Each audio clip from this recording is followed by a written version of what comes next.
It's called Physiology of Confidence. Okay. Yeah, and it works not just in the pitch room, but in life. Yeah. Overlaid on top of that is breathing. So breathing will interrupt the fight or flight response. If you can feel you have your heart racing, or if you're getting a bit clammy and you can feel your jaw is tensing and all those physical signs that you've gone into fight or flight, accompanied by that mental stuff. Breathe. If you breathe out as well as in. People say take a big deep breath, and then you take so many deep breaths you end up hyperventilating. So breathing is brilliant because it calms you down, but it also means you have more resonance in your voice. And then thinking about how you stand. So if you naturally, you're kind of arms crossed type person or legs crossed type person, you feel yourself going like this is not going to enable you to breathe. It's about how do you stand tall. How do you then use your arms to gesture? You're gesturing in a conscious way. You could use the numbering technique with your fingers. You can go from low to high. You can gesture out to the group. You can say, we really care about this. So you can use it gesturing in so many different ways, which will then replace some of those questions around, oh, what do I do with my hands? And, oh, I'm feeling really nervous, because you'll be in control of all of it. So it's a performance? It's using the skills of performance to communicate a message in an authentic way. How do you get better at it? Practice.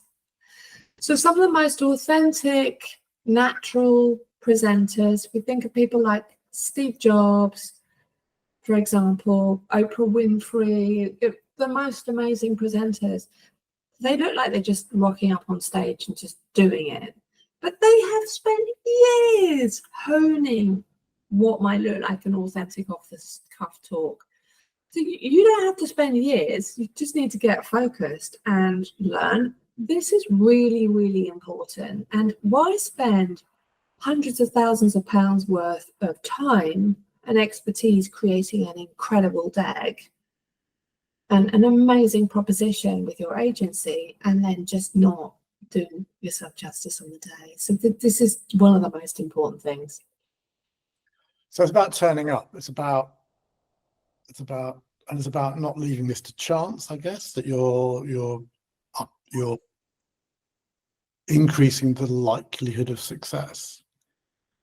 Yeah. Is each person's gravitas different? So this person may be very authoritative, but this person may be very emotionally intelligent, but this person may be, it isn't just a one size fits all measure. Yeah, it's a unique quality.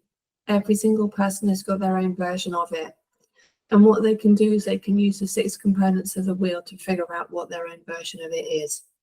Because the minute that you have that clarity of what your own authentic gravitas is inside, the minute you can let go and let it come out once you've got the skills as well.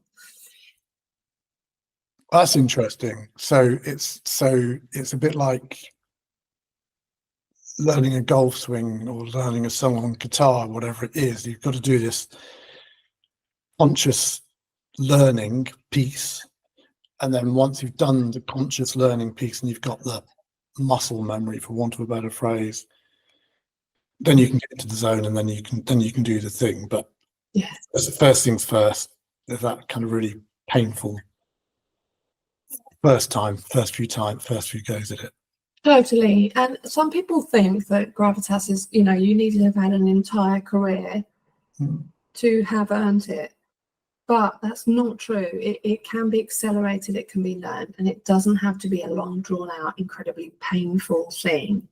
Once you've got the skills, once you've got the secrets, that obviously figured out after having done all this work and all this research. It doesn't have to be a long process. It can absolutely be doable. Right. So pitching with gravitas. What makes a successful pitch? I guess I guess as we wrap up, what I'd be fascinated to know from you would be, what should we be doing?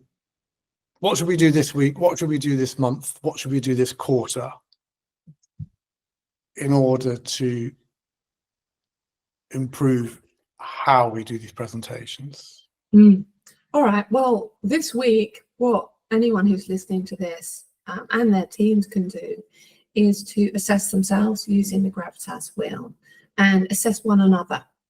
That's a great way of getting feedback. So that then gives you the methodology that you can work with. What can we do this month is to then look at, well, if nothing else, then what is our unique expertise and how can we convey it in the pitch room?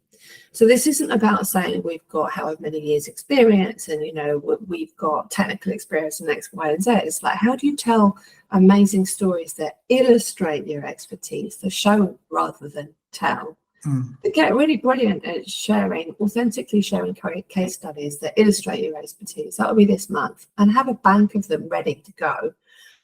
And then this quarter, well, I mean, go out and identify opportunities to pitch for starts, and then remember the end-to-end process, that it happens from the moment you meet that person for the first time to when you deliver it on the day. And then once you have secured those pitches, then please rehearse in advance.